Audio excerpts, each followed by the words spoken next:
向阳在心里腹诽，战一阳还真是小气，都不让他靠近萌萌。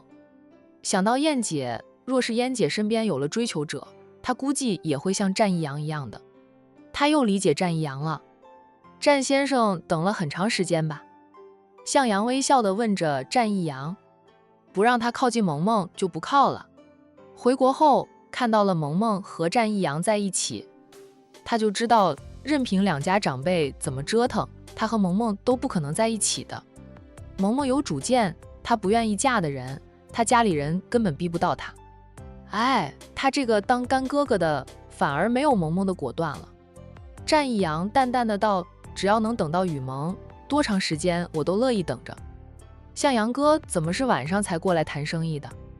要不是这个向阳，他也不用在这里等那么久。当然了，等多长时间他都没有意见，只要雨萌肯见他，给他机会就行。太忙了，行程只能这样安排。我和萌萌打小相识，老交情了，什么时候过来都无所谓的。萌萌，你说是吧？向阳看着杜雨萌笑，杜雨萌嗯着，雨萌坐我的车吧。向阳又对杜雨萌说道。战一阳立即腾出一只手拉住了杜雨萌的手，对向阳说道，向阳哥，雨萌坐我的车。向阳扬了扬眉，看着杜雨萌，等杜雨萌做决定。杜雨萌挣脱了战一阳的手，但冷的道，不用了，我有车。他谁的车都不坐，自己开车自由自在的，想去哪里就去哪里，想什么时候离开都可以。杜雨萌抱着花束走向自己的车子，战一阳又飞快地跟上前去，绅士一般替他拉开了车门。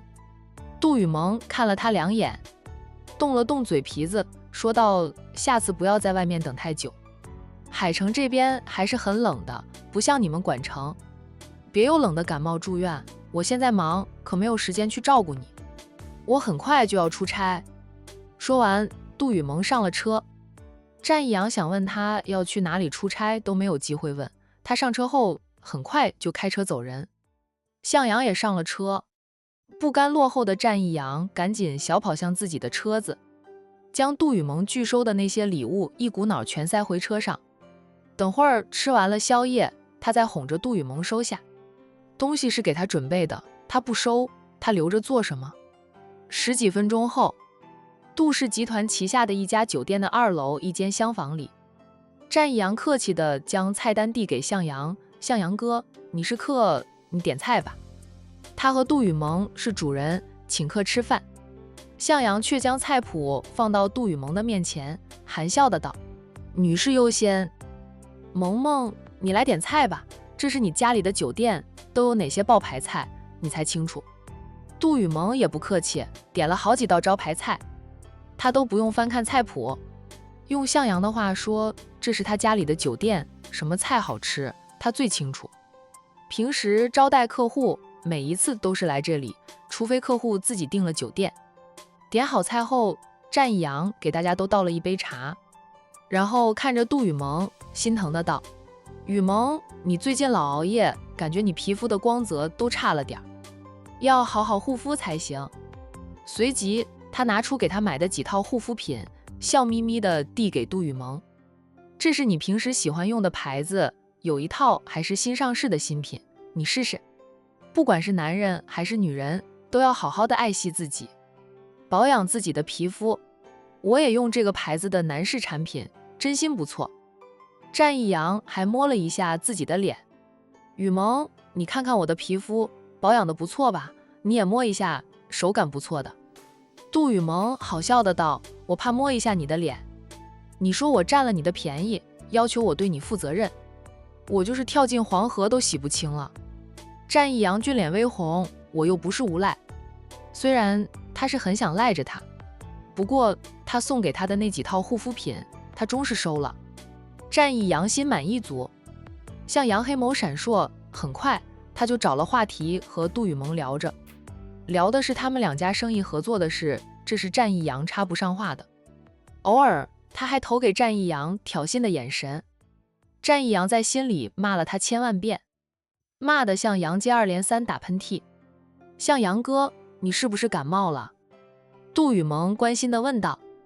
向阳看着战一阳，说道：“我没感冒，倒是怀疑有人在心里骂我，骂得太凶，导致我接二连三打喷嚏。”战一阳喝完了自己那杯茶，又给自己倒了一杯茶，再帮杜雨萌和向阳也添了一点茶水。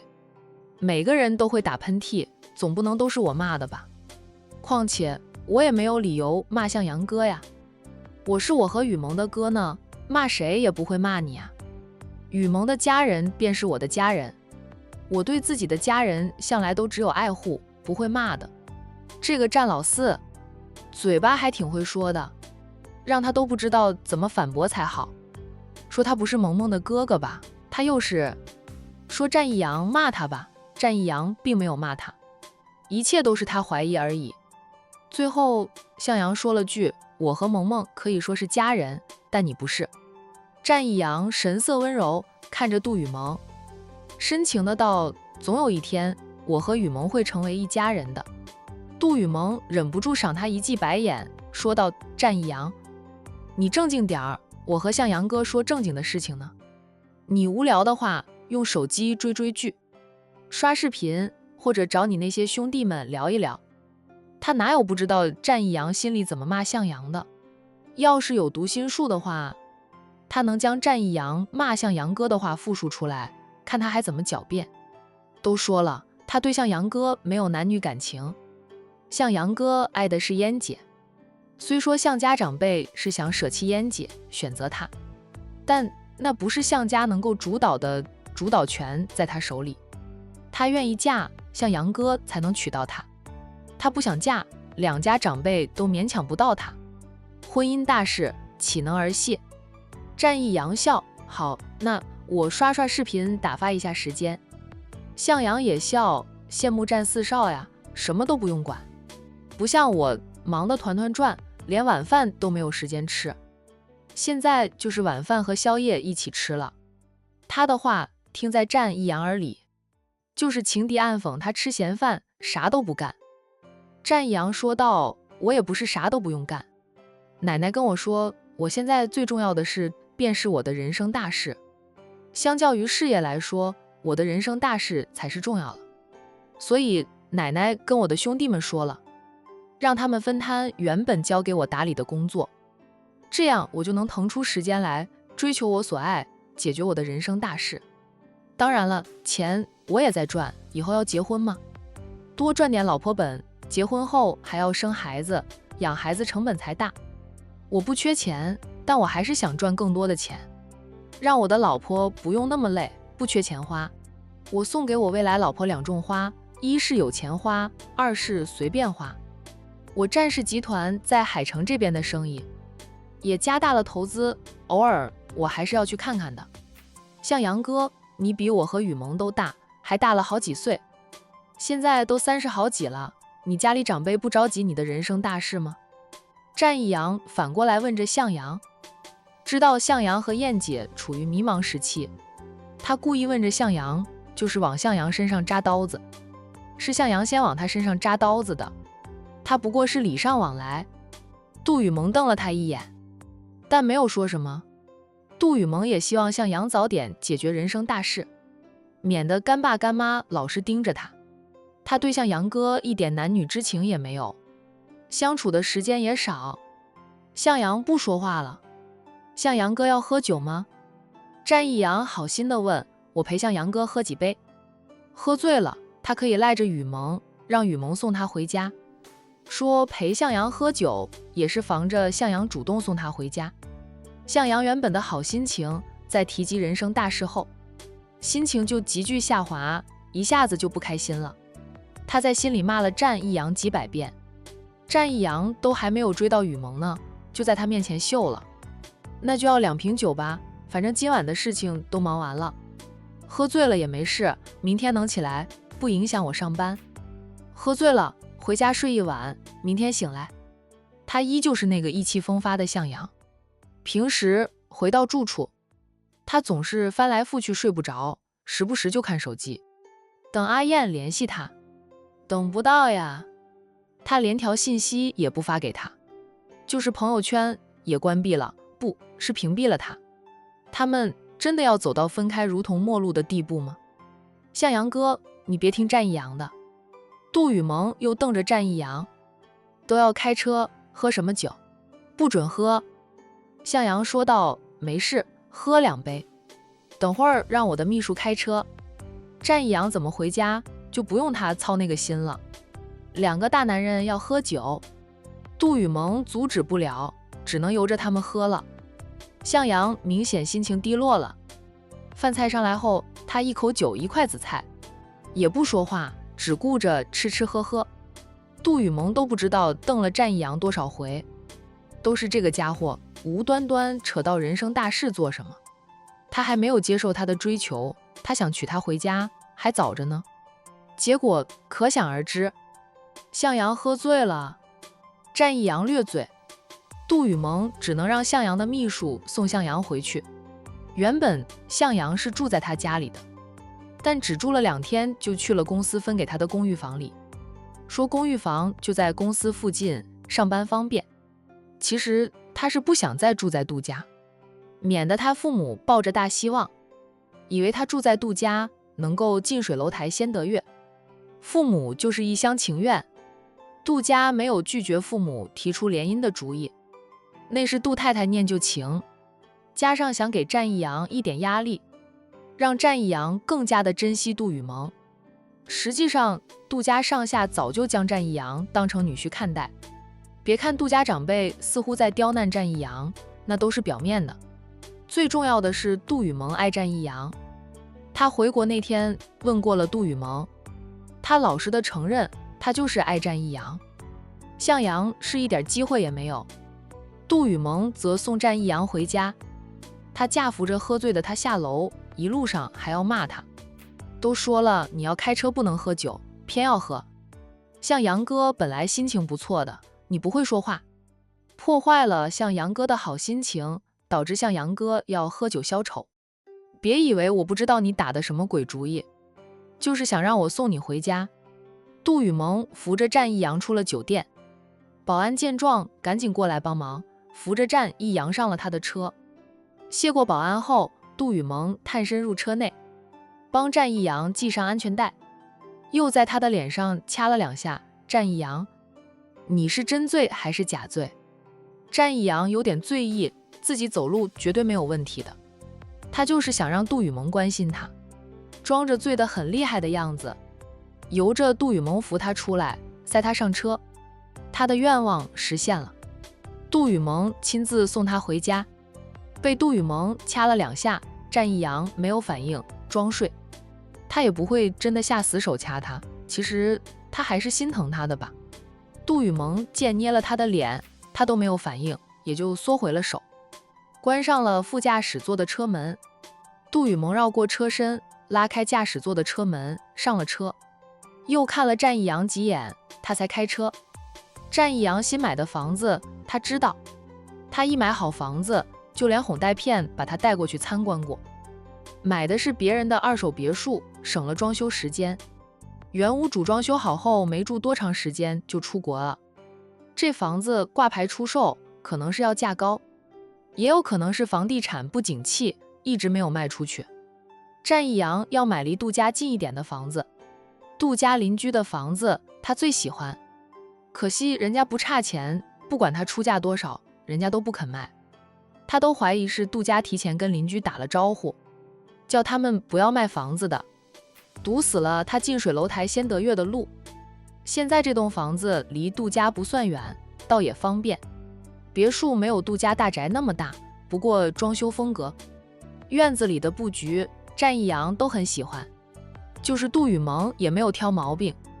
现在战一阳还是自己一个人住，他跟大哥说了，让大哥将他们家的小管家安排过来，帮他照看着这栋别墅，另外再安排2名保姆阿姨过来，可以去外面请人。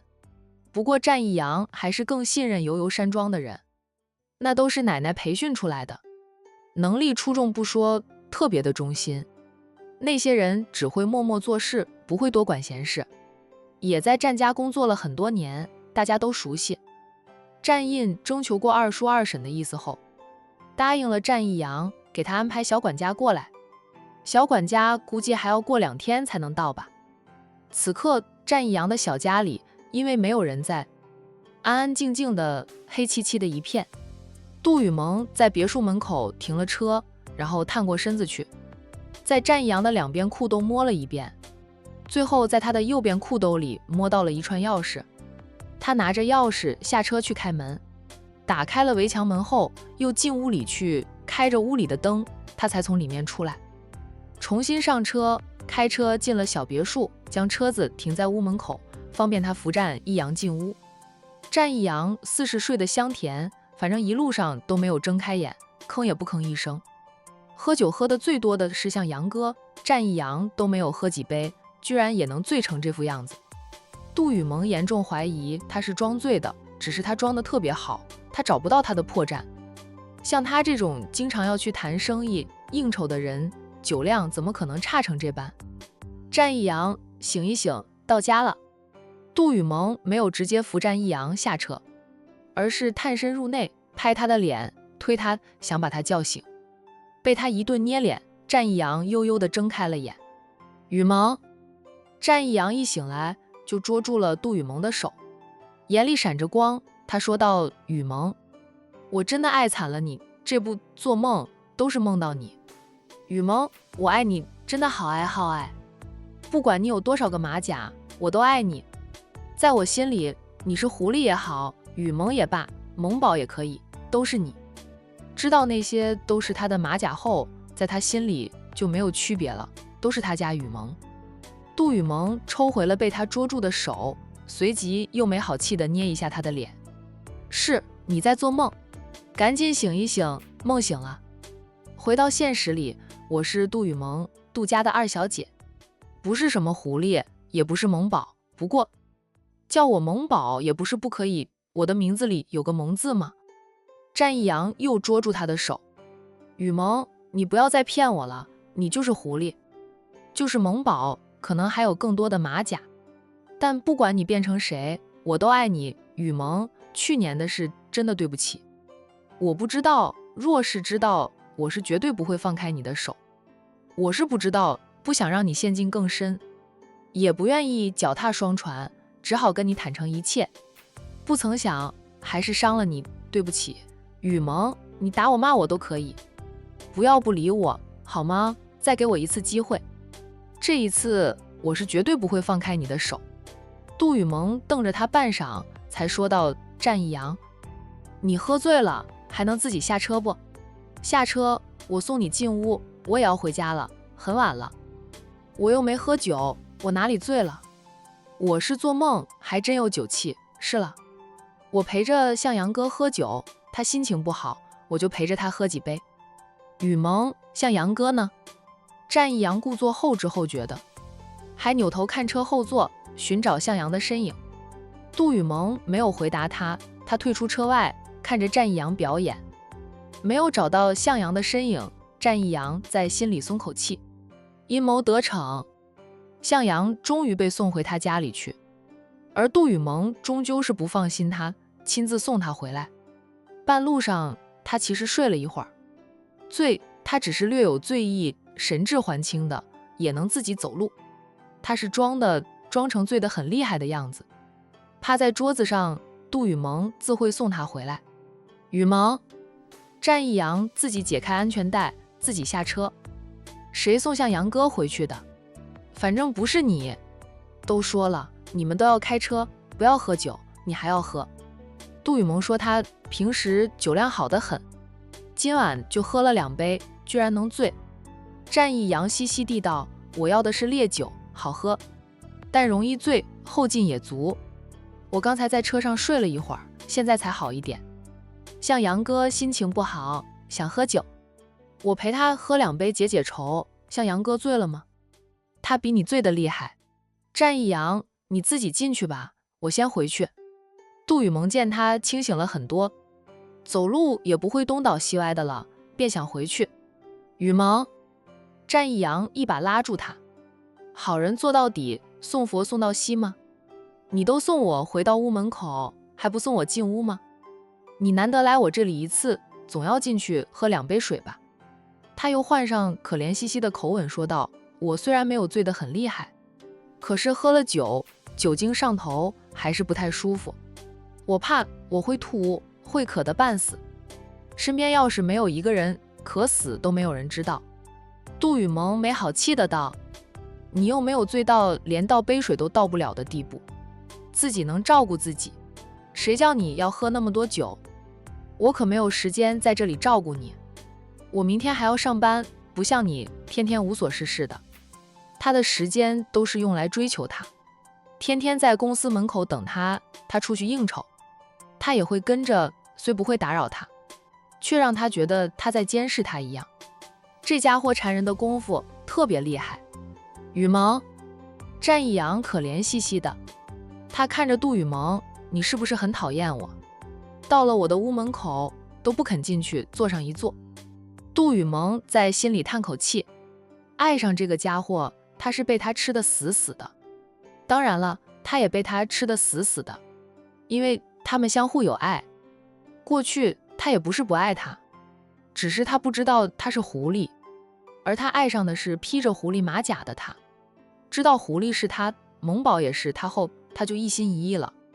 他的感情专一，从始至终爱的都是他一人。好吧，我进去坐坐，不过我要回家的，不能在这里照顾你一夜，叫你请几个人回来，免得家里安安静静的，人气都不足。杜雨萌终是扶着他进屋，他一上前扶他，他立即就一副虚弱的样子，让杜雨萌哭笑不得。现在就是一头牛牵到他面前，他都能打死，装得那么虚弱。战一阳，你不去演戏太可惜了，你若是去演戏当明星，绝对能成为影帝级别的大明星，要不要考虑一下？我可以给你当经纪人。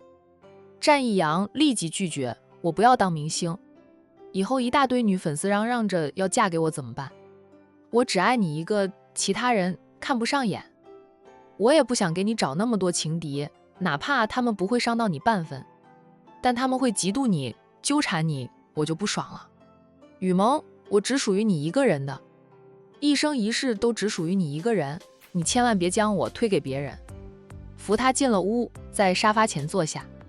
杜雨萌才说道：“应该是我给你找几个情敌才对，让你知道我也不是非你不可的，只要我想嫁，随时都能嫁出去。”战一阳立即捉住了他的手，深情的道：“雨萌，我爱你，永远都爱你，就算给我找了很多很多的情敌，我也不怕。路遥知马力，日久见人心，咱们最是适合。”杜雨萌抽回手，却忍不住又捏一下他的脸，脸皮真够厚的。我大哥教我们这些当弟弟的追妻，首先就要脸皮厚，不要脸到极致，才能追妻成功。战印他说的吗？杜雨萌，你就往你大哥身上栽赃吧。他和彤姐是闪婚的，直接就领了结婚证，根本就不用追妻。可是我大哥大嫂也闹过矛盾，冷战过的。我大嫂还提出过离婚，可把我大哥吓得够呛的。那时候我大哥都吓得失去了理智，疯了，将我大嫂软禁呢。我大哥不就要厚着脸皮去求大嫂的原谅，不等于是追妻吗？那段时间他们个个都去劝过大哥的，做过大哥的思想工作。大嫂的亲人好友们也去和大嫂谈心，双方冷静过后，大哥承认自己做错了，用真心换真心，兄嫂才重归于好，没有离婚。战一阳想，如果大嫂坚持离婚的话，好不容易尝到爱情的滋味，动了真心的大哥肯定会发疯的。他们都瑟瑟发抖了，怕大哥发疯。还好没疯。以前没有爱过，战一阳其实是不能理解一向冷静稳重，泰山崩于前也不变色的大哥，怎么会为了大嫂疯成那般。等到自己爱上了狐狸，但奶奶给他安排的又是杜雨萌时，他有多焦虑多难受，也差点着急疯了。他便能理解体会大哥了。杜雨萌起身走开。战大哥和彤姐的爱情故事他早已熟知，他只羡慕他们的结果。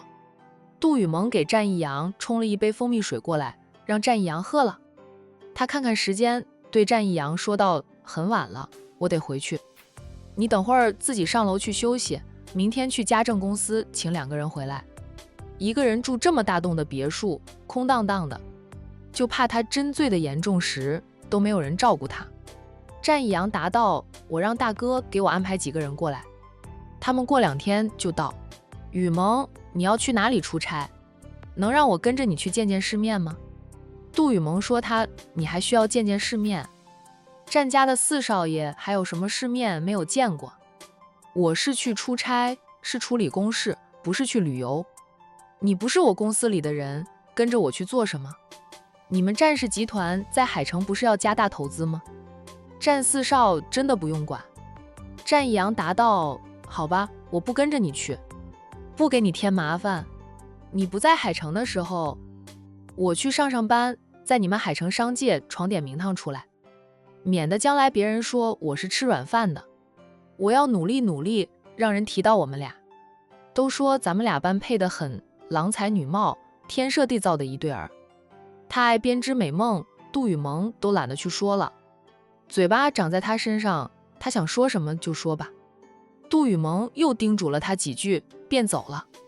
战义阳送他出屋，还说要送他回家。杜雨萌回他一句：他都醉了，还想开车？他可不想死。一句话就堵得战4少爷无话可说，只能目送着他上车，开车离去。一夜再无话。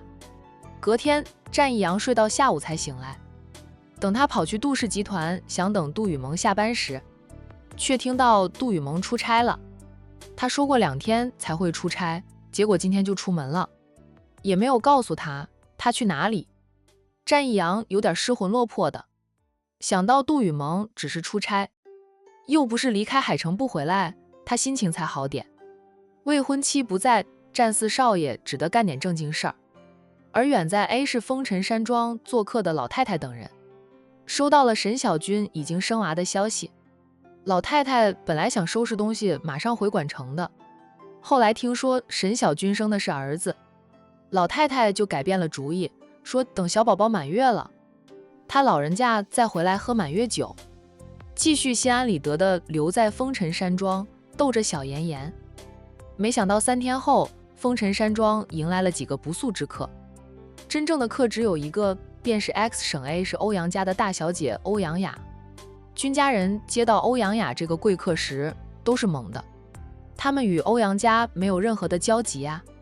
管家对军家老太太说道：欧阳小姐说是想见一见战家老夫人，知道战老夫人在这里，所以欧阳小姐直接过来了。军老太太看向抱着军颜的老太太，笑道：你什么时候跑那么远，招惹了欧阳家的大小姐？老姐姐，你这样说容易让人误会。我一个老太婆，80几岁了，老掉牙了，还能招惹谁？去招惹人也没有人看得上呀。军老太太好笑地道：你这张嘴啊，黑的能说成白的。你不是给你家几个孙子挑好了孙媳妇吗？欧阳家的大小姐也是你的目标吧？配哪个小子？我怎么没想到你这样的办法？我还有几个孙子单着的呢。军家几个单身狗瑟瑟发抖。管家出去迎欧阳大小姐进来，我瞧瞧未来战家的少奶奶。管家得到了老夫人的吩咐，恭敬地出去了，又从战老太太手里抱回了自家曾孙女，抱怨你在我这里也住了这么长时间，该回去看看了。海童快生了吧？这个老姐妹一过来就霸占她的曾孙女，天天抱着逗着玩，不知情的还以为是老姐妹的曾孙女呢。下个月再回去，海童的预产期还早着呢。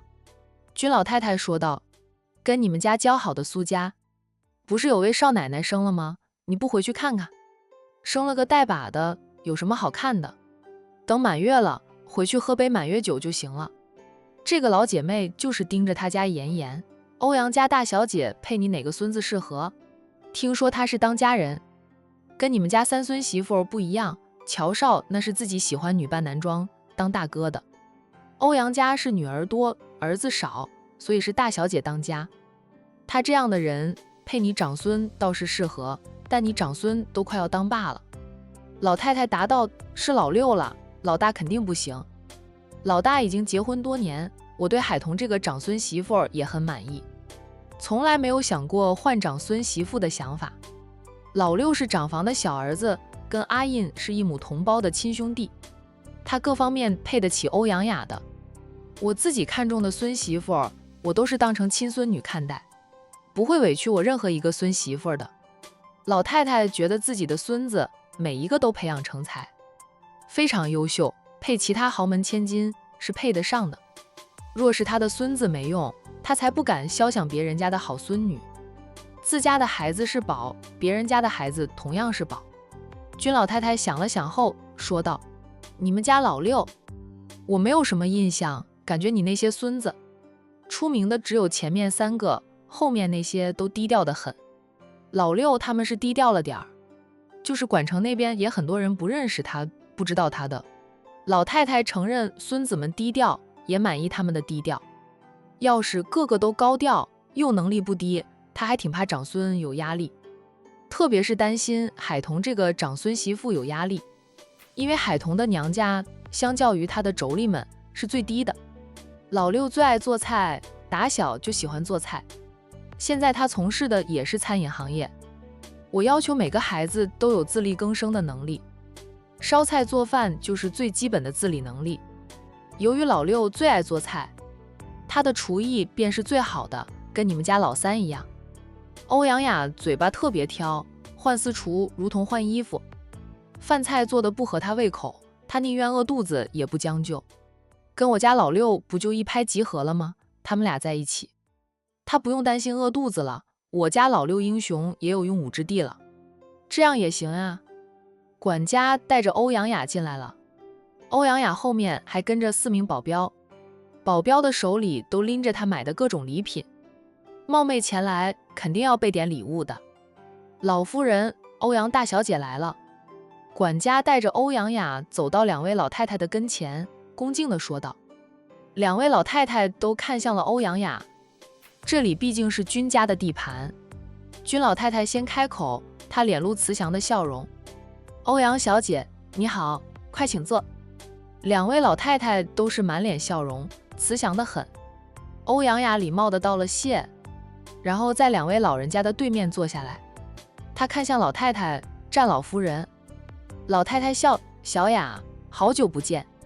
欧阳雅美眸闪烁，老夫人，我们什么时候见过面？挤了2天时间飞过来，就是想见一见战老夫人，也想知道老人家帮战元选的未婚妻是谁，会不会是她？这一点很重要。欧阳雅今天过来是想得到答案的。老太太笑道，我们见过几次面，不过每次见面我都是用着不同的身份，样貌也改过，你那么忙，每天都行色匆匆的，记不住我很正常。这是明面上见的面，暗地里只有老太太见到欧阳雅，欧阳雅见不到她的次数就不知道有多少次，数都数不清楚。替自己的孙子挑选合适的人选，老太太肯定要多方了解打听，也要替自己的孙子打打分，分析一下自家孙子有没有本事打动欧阳雅的心。怪不得她对这位老太太是一点印象都没有。君老太太将君言交给保姆，让保姆带着小女娃出去找她的哥哥们玩。那几个小皮猴太吵了，在屋里是待不住的，只要吃饱喝足睡饱了，就要出去玩，玩到天黑了都还不肯回来。若是让他们待在屋里，那就准备收拾残局吧，他们搞破坏的能力非常强，一个孩子都能拆屋，更不要说几个小子了。管家奉上香茗，欧阳雅的保镖将带来的礼物放在茶几上，他对君老太太说道，君老夫人，我今天冒昧过来打扰了。君老太太笑着，没事，以后你只要想过来，随时都可以过来，我风尘山庄随时欢迎小雅，不过以后再来就不要破费了，一点小意思不成敬意。欧阳雅谦虚地道，她一见这2位老太太就生出一种亲近感，可能是他们显得很是慈祥吧。哪怕知道这两位老太太年轻时都是叱咤风云的人物，哪怕老了，在 A 市以及管城这两座城市里，他们依旧是地位超然，深得众人的敬重。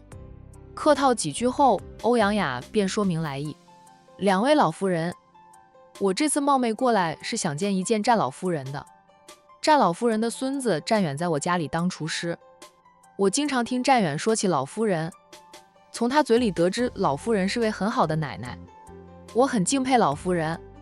听战远说老夫人在这里，我就冒昧过来打扰了。他时间紧张，没有飞管城，去管城的吧，也能见到战老太太，但需要战家的人通知老太太赶回去。欧阳雅觉得老人家年纪太大了，不好让老人家匆匆忙忙赶回去，所以她直接飞来了 A 市。老太太笑道：老六没有说我的坏话吧？在我面前，他们经常说是我个坏奶奶，老是要求他们这样那样的。那些话是孩子们小时候，他严厉教育他们时，被孩子们骂了坏奶奶。当然，被骂了坏奶奶后，不用5分钟，孩子们就会向他道歉，并保证以后不会再骂他坏奶奶。后面是不再骂坏奶奶了，有没有在心里骂，他就不知道了。不过如今孙子们最是孝顺他，确是事实，也最听他的话。他带大的吗？欧阳雅浅笑，战远温文儒雅的，怎么可能会骂人呀？老夫人是他最敬爱的奶奶，更不可能骂你老人家。老夫人，我能不能和你单独聊聊？老太太大概是猜到了欧阳雅的来意，这孩子也是个实诚的，不喜欢拐弯抹角。